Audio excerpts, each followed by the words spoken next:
Hey, it's TDA and welcome back to episode 20 of our Super Proliferation run. I fixed the recording issue with the bars around the movies, so sorry about that. Took me a while to notice, but I should have fixed that now.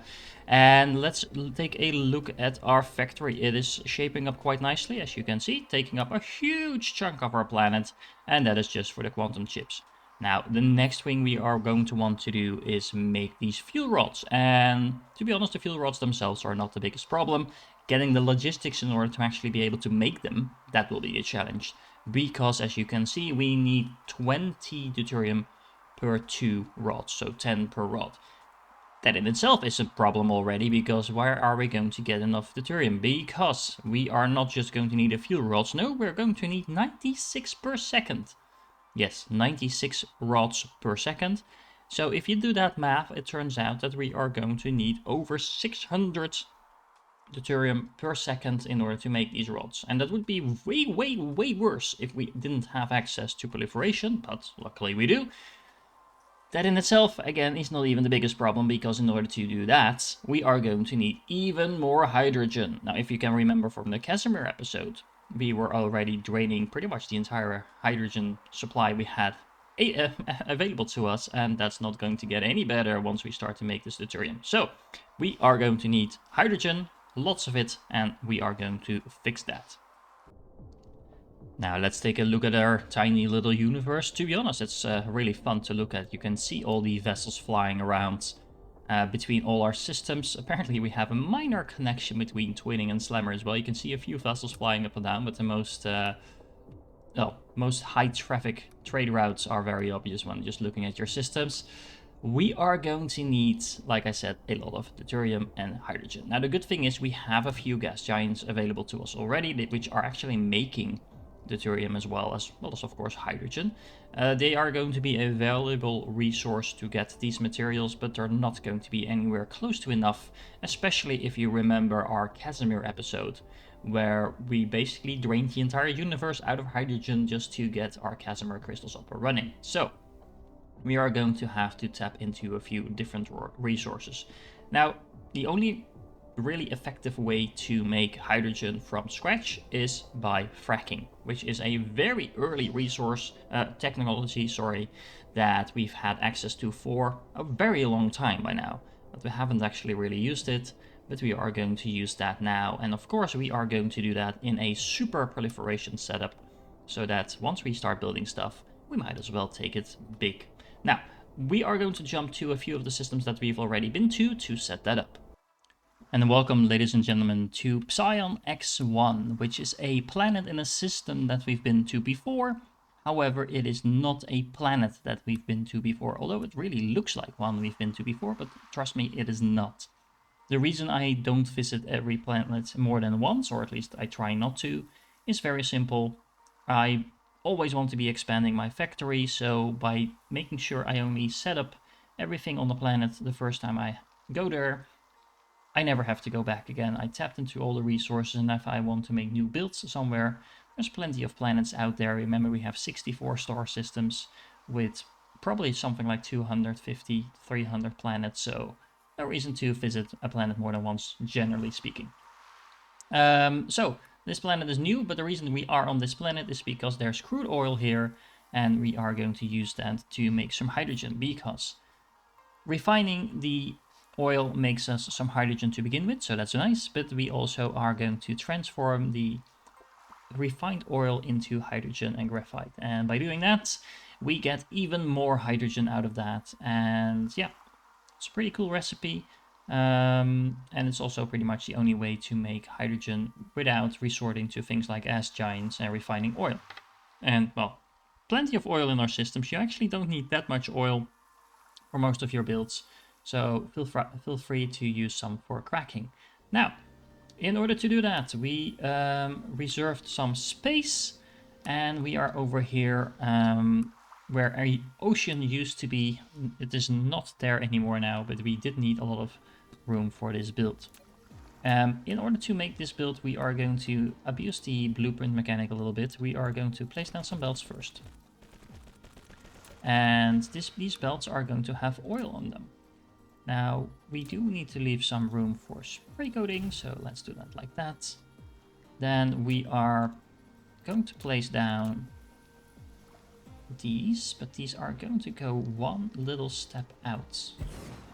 Something like that. I didn't really intend it to take out of all the entire belt, but this is actually one step out too much. There we go. And we can do something like this, and we are also going to have to do that twice. So we are going to do that like this, like that, like that. And then we're going to do the same thing on this side. We are going to set the cracking recipe. Now, it's important that you set the recipe if you don't want to drive yourself nuts by having to set the recipe after you're done with this build. Trust me, been there, done that, don't do that. And then we are going to set some belts in the opposite direction. So we are going to go like this.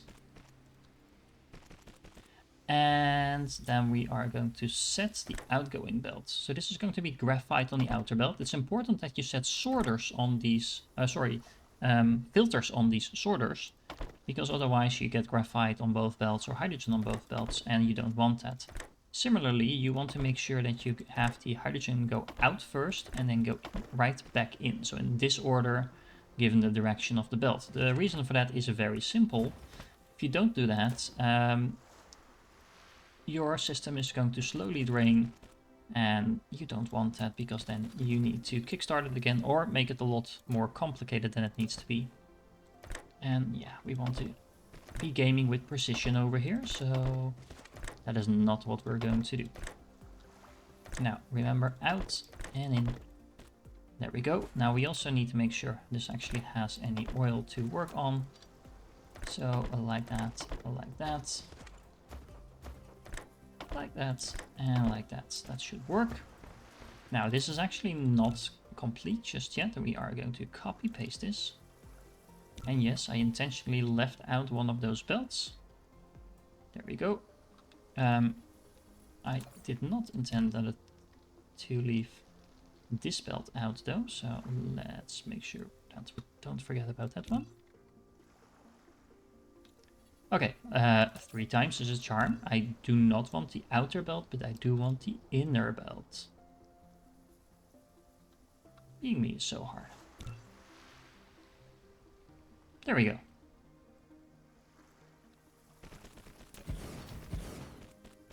We're gonna take that out. We are going to take that out. Actually, we are not going to take this one out. Is this the right direction? Yes. That one is going to go in that direction. There we go. Yeah, that looks about right. Going to do the same thing over here. Hello. There we go.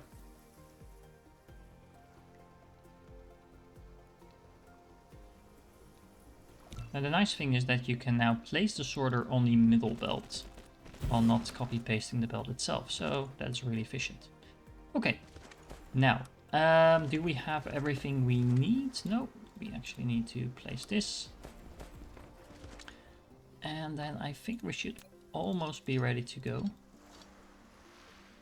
Because what we're going to do is we are going to take this. Actually, no. We are missing a little belt piece over here. And yeah, getting this right is kind of key. Because otherwise the copy pasting will just leave you with a lot of work to do. Thinking of that actually also reminded me that we want to take out a little piece of these belts over here. And we are also going to need some power. We don't want to be copy pasting this entire build and then find out we forgot about the power. There we go. Okay, so let's see. This should do. So this is 2, 4, 8, 10, 12, we're going to do the same thing again. And you could just keep copy pasting if you would want to, but not sure if this is faster or not, but it's at least more convenient and less clicking to do. 24, 36, 48.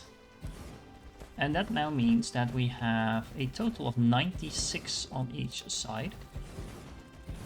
We're not quite done yet though, because you might wonder, like, yeah, that's TDA, what is this belt actually going to do? Well, I'll show you once my drones get here.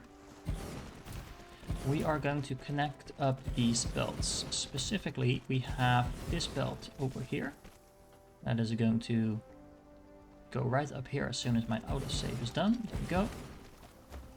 Similarly, we have this belt over here that's going to go like this. So remember, this is the hydrogen belt. So we have hydrogen coming in here, flipping around, and then going all the way back. But the oil, on the other hand, is over here. And it's going to go here. Now, these splitters are not actually going to be splitting 50-50. I mean, they'll be trying to do so, but this belt will get full really quick. And then everything else is just going to go right through the system all the way to the end. And then similarly over here. Now, going back to this side. We are going to make sure we copy paste this once again. And my FPS is probably not going to like this, but I'm gonna stop one square short of the ILS.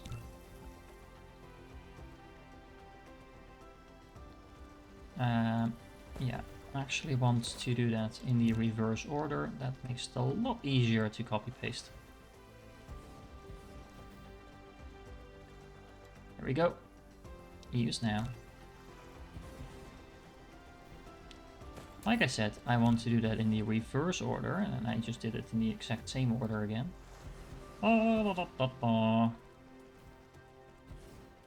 Look at me being pro with this whole thing. Why is it? Oh, well, screw you. I thought it was going to hook it up on the other side, but now we'll just have to go by feeling something like this. Yeah, that looks perfect. Okay, so that means we actually have an outgoing belt of hydrogen over here that will go straight in. We have half a belt of graphite over here. It's going to go in like this. Similarly, we are going to have the graphite belt over here. That's this one. And then we have the hydrogen belt over here. That's this one. Now we can actually remove this because this will be the final stretch of oil. Same over here. Final stretch of oil. There we go. Apparently we need some more power poles to finish the build, but that's fine.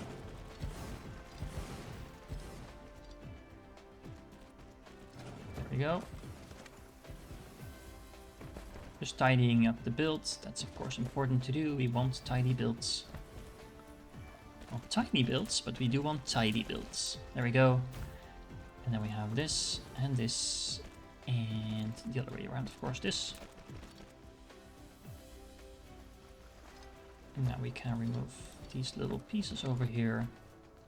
Similarly over here. And on the other side. There we go. And yeah, that pretty much concludes this cracking build. I keep saying fracking, it's cracking, right? Yeah, it's cracking. Anyway, but we do need to finish this build, put in some foundations and some sprayers. So let me do that and show you the finalized result, because there's a little trick to actually get it to work. Alrighty, the build is finished, but it's not actually the build that we just left, because I made a fatal mistake. Did you catch it? Were you typing in the comments, TDA, that's not going to work. What are you doing, man? Well, if you want to go back and catch my mistake and prove that you're smarter than me, then go ahead. This is your last chance, because I'm going to show you what I did wrong. So, remember, this is a proliferation run, and in order to proliferate stuff, you actually need to make sure all the inputs are proliferated. That doesn't work if you put something on the belt and then pick it right back up again, because the stuff that comes out of your facility will not be proliferated. So what I had to do is redesign the complete inner workings of our build. That caused a few other problems, so let's walk through it. First of all, I now have a main input in the middle over here that is a proliferated hydrogen belt. So this is actually proliferated stuff. We also have the oil, of course, proliferated, so that means that both the oil as well as the hydrogen is proliferated. The build is working like intended, and we will get our bonus outputs. So far so good.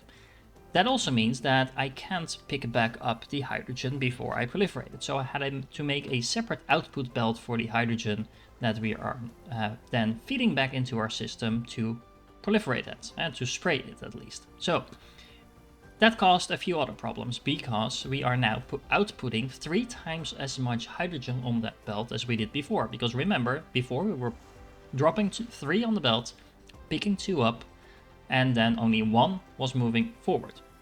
Now we are just putting 3 on the belt, and that's it. So that means we have 3 times as much hydrogen.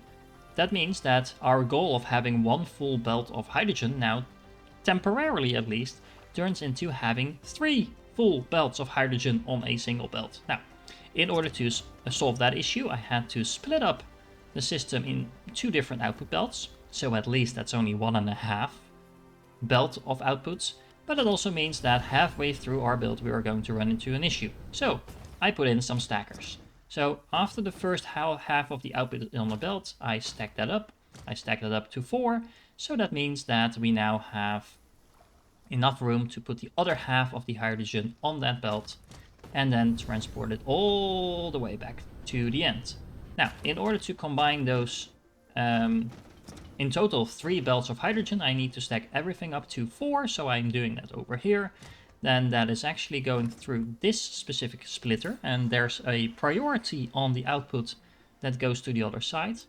In order to combine that with the output belt on this side, then that goes back into the system. So initially all the hydrogen feeds back into the system, so nothing leaves at first. And then this belt is being used for the build to actually pick up the hydrogen, proliferate that, and produce some more. Now, quite quickly, this belt will actually back up, because this belt isn't going anywhere at the end, it just runs at the dead end, so this will back up. At that point, this splitter will not be able to prioritize this belt anymore, and all the remaining hydrogen is being siphoned off into the system.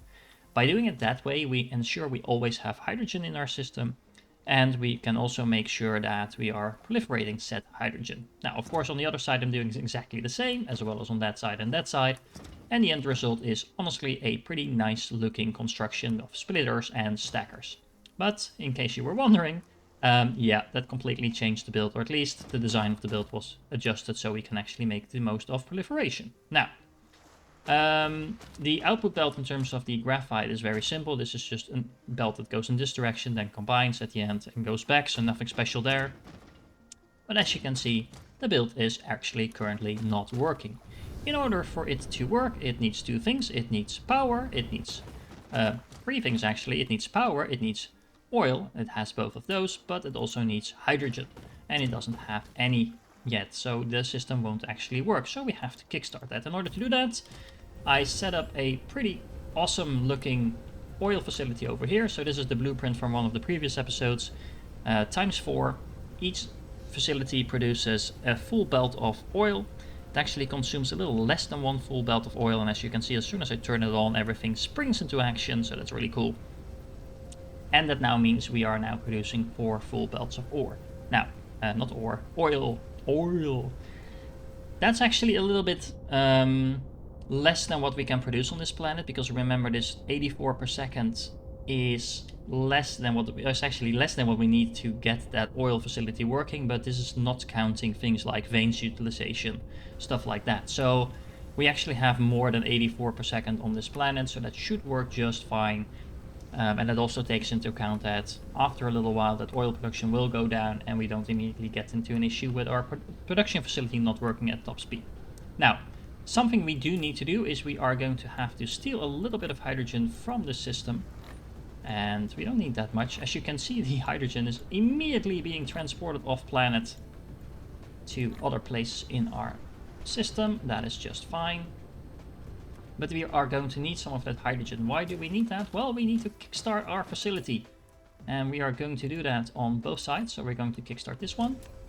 And we're going to kickstart this one. As you can see, we are struggling with power. Don't worry, we're going to fix that. I have a plan. But for now, we'll have to deal with the low power for just a moment. Now, that means this facility just started to work. All the hydrogen is zooming all the way to the end. We actually have to make sure we catch up on it. It went back through the system, as you can see. It is going back through the system right now. It is looping back in and then being consumed once again by the facility. And as soon as this one is full, it will fire back up again. And there's something going into this one as well. So this facility is now slowly kickstarting itself and starting to produce. Now, in order to make sure the other half of the facility is actually working as well, all we need to do, and we actually don't need to fly to the end. I'm not sure why I'm doing that. You can do that with the very first facility in the row. It doesn't matter which one you take. But we need to kickstart this one. And we are going to have to kickstart this one. Now, why do we need to kickstart both sides? Each side is a closed loop. So there's no way hydrogen from this side, for example, can reach here, here, or here. So we need to kickstart it 4 times.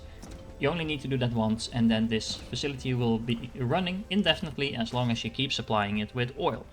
Remember, it's producing its own hydrogen, so that is not going to be a problem whatsoever. Now, we have a lot of hydrogen being produced over here. It's probably going to be exported off planet really fast as well, but we are going to try and use it for, of course, deuterium, because we are going to need a lot of that. Okay, let's talk about deuterium. We can make those in 2 ways. We can use the straightforward recipe, then just use as a particle collider to transform 10 hydrogen into 5 deuterium. So that means we lose out on half the production there. At least we have a 2-to-1 ratio. Quite straightforward, other than the fact that it's not the most efficient way to make it. The other downside is that the particle colliders need a huge amount of energy. So even by default, it already consumes 12 megawatts. Now, something that's really easy to miss is that hydrogen actually can only use the production speed up. As you can see, if you look at the tool tab, there's no mention of the extra product, which you can, for example, see over here. If I look at diamonds, you see extra products or production speed up. You actually only get production speed up with hydrogen. So twice the speed, so it's really, really nice still.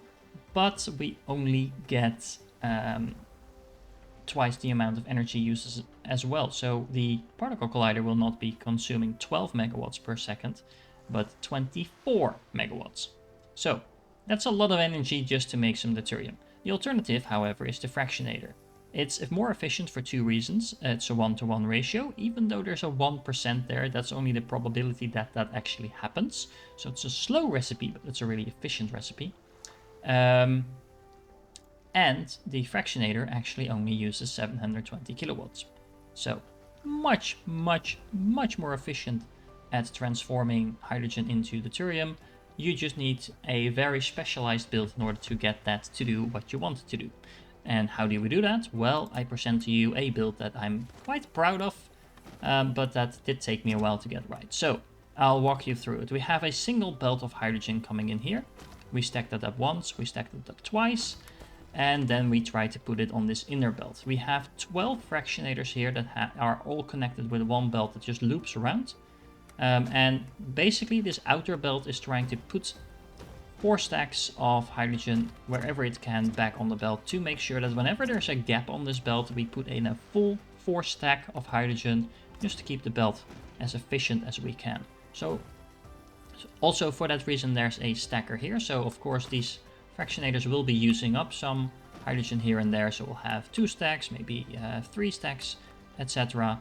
And this will try to recombine it into 4 stacks. And then every now and then there will be room behind this stacker, so we can put in another 4 stack of hydrogen from this side.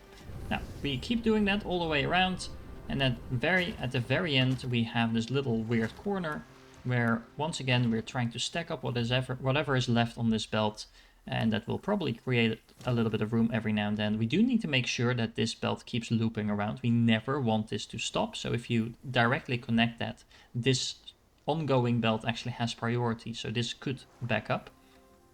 it will back up. We don't want that, so that's why this weird little corner is in here.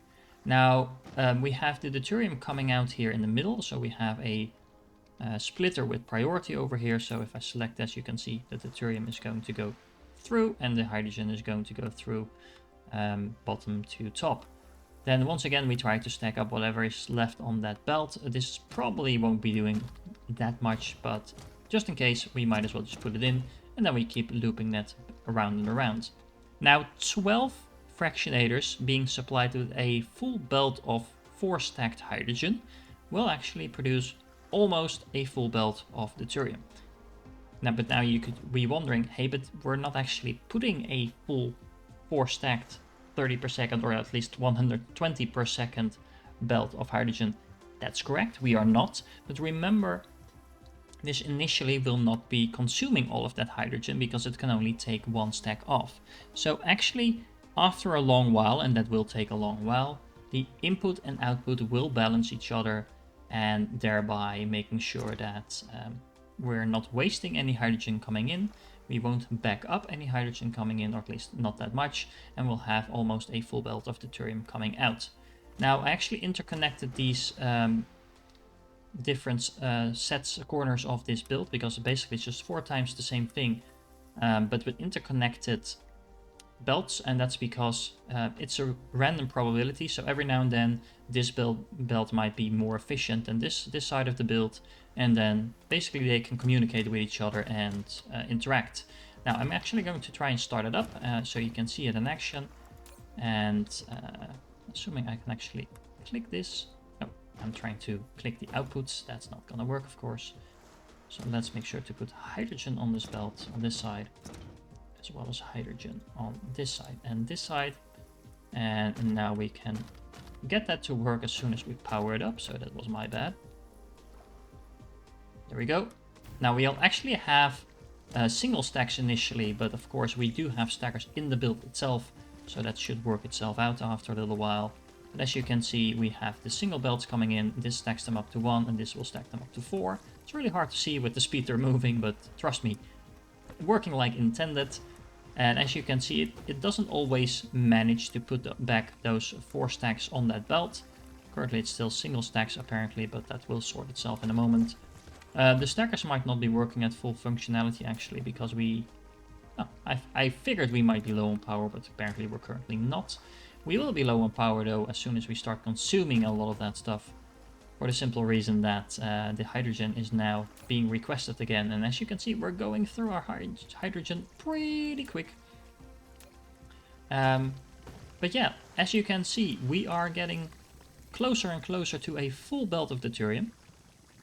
On the other side, of course, you see this is not quite the case just yet, but that took a little longer to fire up. This was the last one that we fired up.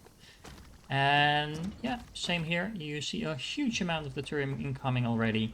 And like I said, it will never be exactly 1 full belt. And keep in mind, of course, there's also probabilities in here, so it's not a constant production. It's a random production, but that should add up to pretty much 1 full belt of deuterium from each angle at a 1-to-1 ratio. So we were producing 4 full belts of hydrogen in our build that we just completed, and now we are producing 4 full belts of deuterium. Now, that's actually not going to be enough for what we want to do in the end, so you might need to repeat this at least 2 or 3 times, depending on how many gas giants with deuterium you have, in order to make enough deuterium for our rocket build. But for now, this will be a very nice blueprint. Look at how compact that is, by the way. There's just a tiny little blueprint making a huge amount of deuterium. Looks so simple, but it's really not. And yeah, as you can see, we have now tons and tons of deuterium coming in. Nothing to do with that actually just yet, but we will solve that in a moment. Now there is one last thing that I need to show you, because this will stop working very quickly if you're not careful about this.